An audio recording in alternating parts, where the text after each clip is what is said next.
China ഒരു construction project ആയിട്ടാണ് ഷക്സ വാലിയിൽ ഒരു പാലം പണിയുന്നത്. ഇന്ത്യക്ക് എന്താണ് പ്രശ്നം എന്നാണ് ചൈന ചോദിക്കുന്നതെങ്കിൽ ഇന്ത്യക്ക് പ്രശ്നമുണ്ട്. കാരണം ചൈനയ്ക്ക് പാലം പണിയണമെങ്കിലോ വിത്തിറക്കണമെങ്കിലോ അത് ചൈനയുടെ ഇടത്തിൽ പോയി ചെയ്യണം. അല്ലാതെ ഇന്ത്യയുടെ വസ്തുവിനകത്ത് കയറിയിട്ടല്ല ചൈനയുടെ പാലം പണി. ഇതായിരിക്കും ഭാരതത്തിൻ്റെ മറുപടി. വസ്തുതകൾ അറിയണമെങ്കിൽ കുറച്ചു കാലം പുറകിലേക്ക് പോകണം. അതായത് 1936 ഈ ഹുൻസ പ്രദേശം ഭരിച്ചിരുന്ന മിർ മുഹമ്മദ് നസീമായിരുന്നു. ഇദ്ദേഹത്തിൻ്റെ പക്കലുണ്ടായിരുന്ന തക്തും പാമീറും അക്സ വാലിയും ഇദ്ദേഹം ബ്രിട്ടന് കൈമാറി. പക്ഷെ അപ്പോഴും ഷക്സ വാലിയും അഖിൽ റേഞ്ചും ഇദ്ദേഹം കൈവശം വെച്ചു. ഇതിൽ ഷക്സ വാലി സ്വതന്ത്രാനന്തര ഭാരതത്തിൽ ഇന്ത്യയുടെ ഭാഗമായി മാറി. 1947 ശേഷം ഇന്ത്യക്ക് ഒരു ചതിവ് പറ്റി. ചതിവ് മറ്റൊന്നും ആയിരുന്നില്ല, ഇന്ത്യയുടെ ഭരണം നെഹ്റുവിനെ ഏൽപ്പിച്ചു. അത് തന്നെയാണ് ഇന്ത്യക്ക് പറ്റിയ ഏറ്റവും വലിയ ചതി. അതായത് കശ്മീർ പ്രദേശം, ജമ്മു ആൻഡ് കശ്മീർ ഇന്ത്യയുടെയും പാകിസ്ഥാൻ്റെയും ഭാഗമല്ലാതെ സ്വതന്ത്രമായി നിൽക്കാൻ വേണ്ടിയിട്ട് ഹരിസിംഗ് രാജാവ് തീരുമാനിച്ചു. അന്ന് തന്നെ ഇതിൻ്റെ അപകടാവസ്ഥ മനസ്സിലാക്കിയ സർദാർ പട്ടേൽ നെഹ്റുവിനെ ഇക്കാര്യം അറിയിച്ചു. പക്ഷേ നെഹ്റു ഇത് ചെവിക്കൊണ്ടതേയില്ല. ഞാനൊരു കാശ്മീരിയാണ്, ഈ കാശ്മീരിലെ പ്രശ്നമൊക്കെ പരിഹരിക്കാൻ തനിക്ക് കഴിയുമെന്നൊക്കെയുള്ള വാദഗതിയായിരുന്നു കശ്മീരിൻ്റെ കാര്യത്തിൽ നെഹ്റുവിനുണ്ടായിരുന്നത്. സർദാർ പട്ടേൽ പറഞ്ഞതുപോലെ തന്നെ സംഭവിച്ചു. പാകിസ്ഥാൻ ജമ്മു കാശ്മീരിനെ ആക്രമിച്ചു. ആക്രമിച്ചതിന് ശേഷം അവിടെ ഒരു ഡിസ്പ്യൂട്ടഡ് ടെറിട്ടറി ഉണ്ടായി. ഇനി ഈ ഡിസ്പ്യൂട്ടഡ് ടെറിട്ടറി ആയ POKയുടെ ഭാഗമല്ല അപ്പോഴും ഷക്സ വാലി.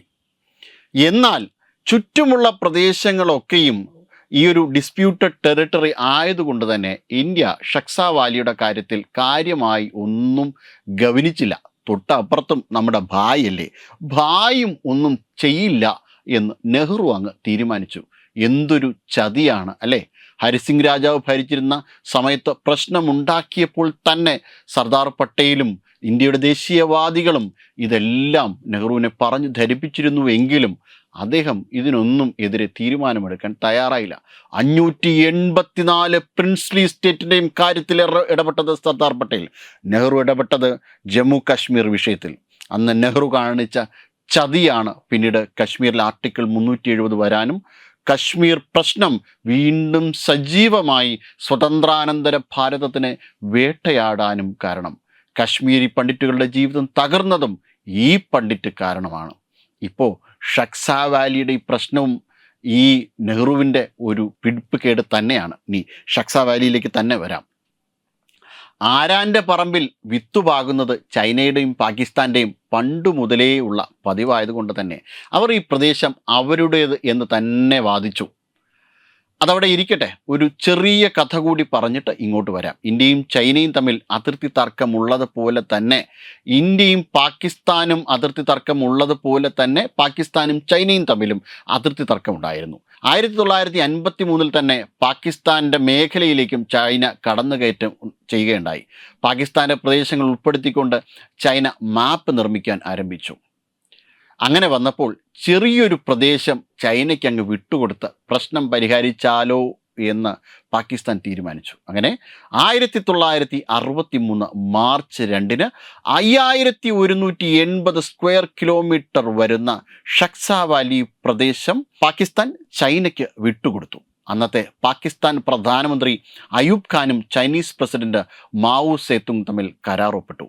ഈ പ്രദേശം ചൈനയ്ക്ക് പാകിസ്ഥാൻ വിട്ടുകൊടുക്കുന്നത് കൊണ്ട് പാകിസ്ഥാന് 2 പ്രയോജനമുണ്ടായിരുന്നു. ഇന്ത്യയും പാകിസ്ഥാനും തമ്മിലാണ് കാശ്മീർ വിഷയം എന്നിരിക്കെ ഈ പ്രശ്നത്തിൽ മൂന്നാമതൊരു രാജ്യം കൂടി വരുന്നു.